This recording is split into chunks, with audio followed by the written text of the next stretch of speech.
ಎಲ್ರಿಗೂ ನಮಸ್ಕಾರ ಬಸ್ಸು welcome back to saga story stop cricketing updates ಎಲ್ಲರಿಗೂ ಸ್ವಾಗತ. ಮೊದಲನೇ ಅಪ್ಡೇಟ್ಗೆ ಹೋಗುವಂಥ ಸಮಯ.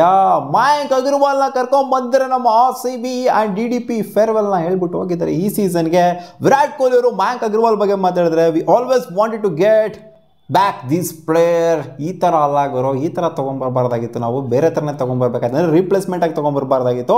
ಮೇಯ್ನಾಗಿ ಆಪ್ಷನಲ್ಲೇ ಪಿಕ್ ಮಾಡಬೇಕಾಗಿತ್ತು. ಬಟ್ ಅನ್ಫಾರ್ಚುನೇಟ್ಲಿ ನಾವು ಪಿಕ್ ಮಾಡೋದಕ್ಕೆ ಆಗಲಿಲ್ಲ. ಅಂದರೆ ನನಗೆ ಸಿಕ್ಕಾಪಟ್ಟೆ ಇಷ್ಟ ಇತ್ತು, ವಿರಾಟ್ ಕೊಹ್ಲಿಗೆ ಸಿಕ್ಕಾಪಟ್ಟೆ ಇಷ್ಟ ಅಂತ ಇತ್ತಂತೆ ಮಯಾಂಕ್ ಅಗರ್ವಾಲ್ RCBಗೆ ಬಂದು ಆಡೋದನ್ನ ನೋಡೋದಕ್ಕೆ.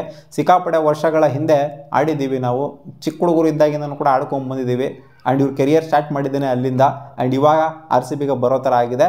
ನಾನು ಸಿಕ್ಕಾಪಟ್ಟೆ ಕಾನ್ಫಿಡೆಂಟ್ ಆಗಿದ್ದೀನಿ. ಮಯಾಂಕಿಗೆ ಸಿಗೋವಂಥ ಆಪರ್ಚುನಿಟಿನ ಅವ್ರು ಪಕ್ಕ ಯುಟಿಲೈಸ್ ಮಾಡ್ಕೊತಾರೆ. ಏನಾರೋ ಒಂದು ದೊಡ್ಡದಾಗಿ ಮಾಡ್ತಾರೆ RCBಗೆ ಅಂತ ನನಗೆ ಸಿಕ್ಕಾಪಟ್ಟೆ ಕಾನ್ಫಿಡೆನ್ಸ್ ಇದೆ ಅಂತ ವಿರಾಟ್ ಕೊಹ್ಲಿ ಹೇಳಿದರೆ. ಅದು ಪಕ್ಕದಲ್ಲಿ ನಿಲ್ಸ್ಕೊಂಡೇ ಹೇಳಿದರೆ ಇವರು ಬೆಂತಟ್ಬಿಟ್ಟು. ಇದಕ್ಕಿಂತ ಒಂದು ಮೋಟಿವೇಶನ್ ಬೇಕಾ ಮಯಾಂಕ್ ಅಗರ್ವಾಲ್ಗೆ ಮಸ್ತಾಗಿ ಪರ್ಫಾರ್ಮ್ ಮಾಡೋದಕ್ಕೆ. ಅಪ್ಡೇಟ್ ನಂಬರ್ 2, ಲಾಹೋರಿಂದ ಇವಾಗೆಲ್ಲ ಕರಾಚಿಗೆ ಶಿಫ್ಟ್ ಆಗಿ ಹೋಗ್ಬಿಡೈತಂತೆ ಮಗ. PSL ಮ್ಯಾಚಸ್ ಹೂ ಕ್ಯಾರ್ಸ್ ಅಂತ ಹೇಳ್ತೀರಾ? ಹೌದು, ಇಂಡಿಯಾದಲ್ಲೂ ಕೂಡ ಸ್ವಲ್ಪ ಸಟಲ್ ಚೇಂಜಸ್ಗಳೆಲ್ಲ ಆಗ್ತಾ ಇದೆ. ಸೊ ಇಲ್ಲಿ ಪಾಕಿಸ್ತಾನದಲ್ಲೂ ಕೂಡ ಒಂಥರ ದೊಂಬಿ ಎದ್ಬಿಡೈತೆ ಅಂತ ಹೇಳ್ಬೇಕು. ಪಾಕಿಸ್ತಾನದಲ್ಲಿ ಇರಾಬರ್ ಆ ಕಡೆ ಒಂಥರ ಎಮರ್ಜೆನ್ಸಿನೇ ಡಿಕ್ಲೇರ್ ಮಾಡ್ಕೊಂಡ್ಬಿಟ್ಟವ್ರೆ ಪಾಕಿಸ್ತಾನದಲ್ಲಿ. ಆದರೂ ಕೂಡ ಇನ್ನೂ PSLನ ಆಡಿಸ್ತಾ ಇದ್ದಾರೆ, ಅವರು ಇನ್ನೂ ಬಿಟ್ಟಿಲ್ಲ. ನನಗೆ ಯಾಕೋ PSL ನಿಂತೋಗುತ್ತೆ ಅಂತ ಅನ್ನಿಸ್ತೈತೆ ಇದೆಲ್ಲ ಸೀನ್ಗಳನ್ನೆಲ್ಲ ನೋಡ್ತು ಅಂತಂದರೆ. ಇಂಡಿಯಾ ಅಂತೂ IPL ನಿಲ್ಸಲ್ಲ, ಬಟ್ PSL ನಿಂತರೂ ಕೂಡ ಆಶ್ಚರ್ಯ ಪಡುವಂತಿಲ್ಲ. ಇವಾಗೆಲ್ಲ ಕರಾಚಿಗೆ ಶಿಫ್ಟ್ ಆಗಿದೆ ಅಂತ, ಏನೋ ಡ್ರೋನ್ಗಳೆಲ್ಲ ಬಂದ್ಬಿಟ್ಟು ಎಲ್ಲನೋ ಡೆಸ್ಟ್ರಾಯ್ ಮಾಡಿದೆ ಅಂತೆ ಲಾಹೋರ್ ಸ್ಟೇಡಿಯಮಲ್ಲಿ. ಅದು ಏನಾಗಿದೆ ಕಥೆಗಳಂತೂ ಗೊತ್ತಿಲ್ಲ ನನಗೆ ಡೀಟೇಲ್ಡಾಗಿ, ಬಟ್ ಕರಾಚಿಗೆಲ್ಲ ಶಿಫ್ಟ್ ಆಗಿದೆ ಅಂತೆ. ನೋಡೋಣ, PSL ಕಂಪ್ಲೀಟಾಗಿ ಫುಲ್ ಫ್ಲೆಡ್ಜಾಗಿ ನಡೆಯುತ್ತೆ. ಇನ್ನೊಂದು ಸ್ವಲ್ಪ ದಿನ ಇದೆ ಅಂತ ಕಾಣಿಸುತ್ತೆ. ಏನು IPL ರೇಂಜಿಗೆ 2 ತಿಂಗಳು 3 ತಿಂಗಳು ನಡೆಸ್ತಾರೆ ಇವರು, ಪಟ್ಟನಾಗಿ ಮುಗಿದೋಗುತ್ತೆ. ನೋಡೋಣ ಅದು ಹೆಂಗಾಗುತ್ತೆ PSL ಅಂತ. ಅಪ್ಡೇಟ್ ನಂಬರ್ 3, ನಮ್ಮ ಮಯಾಂಕ್ ಅಗರ್ವಾಲ್ ಅವರು RCB ಬಗ್ಗೆ ಮಾತಾಡಿದರೆ, ನನಗೂ ಸಿಕ್ಕಾಪಟ್ಟೆ ಆಸೆ ಇದೆ. ಬೀಯಿಂಗ್ ಎ ಬೆಂಗಳೂರಿಯನ್ನು, ಬೆಂಗಳೂರು ಆಡಬೇಕು ಅಂತ ನನಗೆ ಸಿಕ್ಕಾಪಟ್ಟೆ ಆಸೆ ಇತ್ತು, ಆಗ್ತಾ ಇತ್ತು. ನನಗೆ RCB ಅನ್ನೋದು ಸಿಕ್ಕಾಪಟ್ಟೆ ಆರ್ಟಿಗೆ ಹತ್ತಿರ ಆಗಿರುವಂಥ ಟೀಮ್. ಯಾಕಂದರೆ ನಾನು ಬೆಂಗಳೂರವನಾಗಿರೋದ್ರಿಂದ.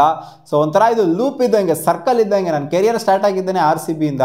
3-4 ವರ್ಷ RCBಗೆ ಆಡಿದೆ ನಾನು. ಮತ್ತೆ ಇವಾಗ ಫ್ಲ್ಯಾಗ್ ಎಂಡಲ್ಲಿ, ಅಂದರೆ ಕೆರಿಯರ್ ಎಂಡ್ ಆಗೋಗ್ಬಿಡ್ತಿದೆ ಅಂತಲ್ಲ, ಒಟ್ಟಲ್ಲಿ ಇನ್ನೇನು ಆಲ್ಮೋಸ್ಟ್ ಎಂಡ್ ಆಗುವಂಥ ಟೈಮಲ್ಲಿ ಮತ್ತೆ RCBಗೆ ಬಂದ್ಬಿಟ್ಟು ಕೂತ್ಕೊಂಡಿದ್ದೀನಿ ಇವಾಗ.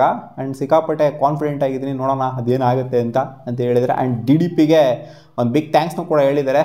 ಒಂಥರ ಇಂಡೈರೆಕ್ಟಾಗಿ ಥ್ಯಾಂಕ್ಸ್ನೇ ಹೇಳಿದ್ದಾರೆ. ಯಾಕೆಂದರೆ ಅವ್ರು ಈಚೆ ಹೋಗ್ತಾ ಇರೋದ್ರಿಂದ ಒಳಗಡೆ ಬರ್ತಾ ಇರೋದಿಲ್ಲ ಮಯಾಂಕ್ ಅಗರ್ವಾಲು. ಸೊ ಯಾರು ಕೂಡ ಈ ಥರ ಮಯಾಂಕ್ ಅಗರ್ವಾಲ್ ನೋಡೋದಕ್ಕೆ ಇಷ್ಟಪಡೋದಿಲ್ಲ. ರಿಪ್ಲೇಸ್ಮೆಂಟ್ ಆಗಿ ಬರುವಂಥ, ಅಂದರೆ ಇವಾಗಂತೂ ಇಷ್ಟಪಡ್ತಾರೆ, ಬಟ್ ಅವ್ರು ಅನ್ಸೋಲ್ಡ್ ಆಗೋದು, ಈ ಥರ ರಿಪ್ಲೇಸ್ಮೆಂಟ್ ಆಗಿ ಬರೋದು ನಾವಂತೂ ಅನ್ಕೊಂಡಿಲ್ಲ. ಈ ಥರ ಎಲ್ಲ ಸೀನ್ಸು ಮಯಾಂಕ್ ಅಗರ್ವಾಲ್ ಅವರ ಲೈಫಲ್ಲಿ ಆಗುತ್ತೆ ಅಂತ. ಬಟ್ ಇವಾಗ ಆಗಿದೆ. ಅದನ್ನೇ ಚಾಲೆಂಜ್ ಆಗಿ ತೊಗೊಂಡು ಮಯಾಂಕ್ ಪ್ರೂವ್ ಮಾಡ್ಕೊಬೇಕಾಗಿದೆ.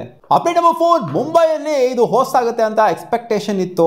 ಯಾವುದು ಅಂತಂದರೆ Mumbai versus Punjab Kings match. ಅದು ಧರ್ಮಶಾಲಾದಲ್ಲಿ ಹೋಸ್ಟ್ ಆಗಬೇಕಾಗಿತ್ತು ಮೇ 11ನೇ ತಾರೀಕು. ಧರ್ಮಶಾಲಾದಲ್ಲಿ ಎಲ್ಲ ಫ್ಲೈಟು ಗೀಟು ಎಲ್ಲನೂ ಇವಾಗ ಬಂದ್ ಮಾಡಿ ಬಿಸಾಕಿದ್ದಾರೆ. 10ನೇ ತಾರೀಕು 11ನೇ ತಾರೀಕುವರೆಗೂ ಫ್ಲೈಟ್ ಗೀಟ್ ಎಲ್ಲ ಏನೂ ಇಲ್ಲ. ಸೊ ಆ ಕಾರಣದಿಂದ ಧರ್ಮಸ್ಥಳಕ್ಕೆ ಯಾಕೆ ಹೋಗ್ತಿದ್ದೀನಿ, ಧರ್ಮಶಾಲಾಗೆ ಹೋಗೋಕ್ಕಾಗ್ತಾ ಇಲ್ಲ. ಸೊ ಆ ಕಾರಣದಿಂದ ಇವಾಗ ಅಹಮದಾಬಾದಿಗೆ ಶಿಫ್ಟ್ ಮಾಡಬೇಕು ಅಂತ ಅನ್ಕೊಂತ ಇದ್ದಾರಂತೆ. ಈ ಮುಂಬೈಲೆಲ್ಲ ಬೇಡ ಗುರು, ಅವ್ರಿಗೆ ಹೋಮ್ ಆಗೋಗ್ಬಿಡುತ್ತದು ಮುಂಬೈ ಇಂಡಿಯನ್ಸ್ಗೆ. ಅದಕ್ಕೋಸ್ಕರ ಅಹಮದಾಬಾದಲ್ಲಿ ಆಡ್ತಾನೆ, ನ್ಯೂಟ್ರಲ್ ವೆನ್ಯೂ ಆಗಿನೇ ಇರಲಿ ಅಂತ ಡಿಸೈಡ್ ಮಾಡ್ಕೊಂಡಿದ್ದಾರಂತೆ. 11ನೇ ತಾರೀಕು ಅಹಮದಾಬಾದಲ್ಲಿ ಆಗ್ತಿದೆ match. Update number 5, Rajasthan Royals ಅವರು ರಿಪ್ಲೇಸ್ಮೆಂಟ್ಗಳನ್ನ ಅನೌನ್ಸ್ ಮಾಡಿದ್ದಾರೆ ಮಗ. 2 ರಿಪ್ಲೇಸ್ಮೆಂಟ್ಗಳನ್ನ ಅನೌನ್ಸ್ ಮಾಡಿದ್ದಾರೆ. ಸಂದೀಪ್ ಶರ್ಮಾ ಅವ್ರಿಗೆ ಇಂಜುರಿ ಆಗಿತ್ತು, ರೋಲ್ಡ್ ಔಟ್ ಕೂಡ ಆಗಿತ್ತು ಒಂದು 2-3 ಮ್ಯಾಚ್ ಹಿಂದೆ. ಸೊ ಅದಕ್ಕೆ ಇವಾಗ ರಿಪ್ಲೇಸ್ಮೆಂಟ್ ಅನೌನ್ಸ್ ಮಾಡಿದರೆ.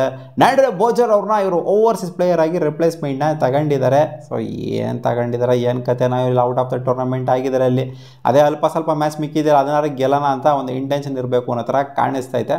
ನೋಡೋಣ ಅದೇನು ಮಾಡ್ತಾರೆ ಅಂತ ರಿಪ್ಲೇಸ್ಮೆಂಟ್ ತೊಗೊಂಡು. ಆ್ಯಂಡ್ ಇನ್ನೂ ಒಂದು ರಿಪ್ಲೇಸ್ಮೆಂಟು, ನಿತೀಶ್ ರಾಣಾ ಅವರ ಜಾಗದಲ್ಲಿ ರಿಪ್ಲೇಸ್ಮೆಂಟ್ ಆಗಿ ಅನೌನ್ಸ್ ಮಾಡಿದ್ದಾರೆ ಡ್ರೇ ಪ್ರಿಟೋರಿಯಸ್ ಅಂತ. ಸೊ ಇದು ಕೂಡ ಏನೋ ನನಗೇನೋ ಅನ್ನಿಸ್ತಾ ಇಲ್ಲ, ಇವರೇನೋ ಬಂದು ಇಂಪ್ಯಾಕ್ಟ್ ಮಾಡಿಬಿಡ್ತಾರೆ ಅಂತ. ಡ್ರೇ ಪ್ರಿಟೋರಿಯಸ್ಸು ಜೊತೆಗೆ ಬೋಜರ್ ಪರವಾಗಿಲ್ಲ, ಚೆನ್ನಾಗಿ ಮಾಡ್ತಾರೆ ಬೌಲಿಂಗ್ನ.